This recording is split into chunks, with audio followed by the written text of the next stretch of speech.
В следващите минути ще ви разкажем една история, която със сигурност трогна много хора. Болен от хепатит Б отказа да се лекува в знак на протест срещу Здравното министерство. 24-годишният младеж беше настанен в болница, но вчера беше изписан. Какво го накара да рискува живота си, разказва Михайла Карабелова. Христо е само на 24 години, но вече с тежка диагноза. Преди няколко месеца случайно разбира, че е заразен с хепатит Б. Разбрах май месец тази година, съвсем случайно, при третото си кръводаряване в кръвния център в София, след поискан от мен резултат. Така само за няколко месеца, освен с диагнозата, на Христо му се налага да се сблъска и с много други проблеми.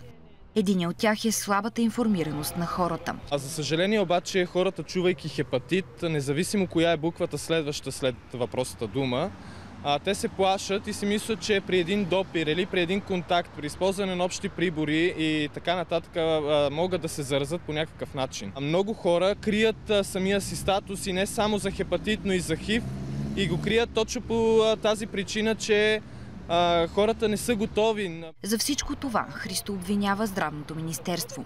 За това вече 4 дни той отказва да се лекува в знак на протест. Отказвам, защото Министерството някак си затваря вратите за обществото, за нас болните. Те говорят нещо, има ли уж някаква идея и здравната министърка с една ехидна усмивка, показвайки се пред нас, нейните избиратели, и казва, да, има го проблема, но тя няма някакси визията как да се реши този проблем. Отказвам да се лекувам пак в знак на протест, защото болните се увеличават с всяка изминала година. Парите за болниците, които ни лекуват, остават същите, каквито са били до момента.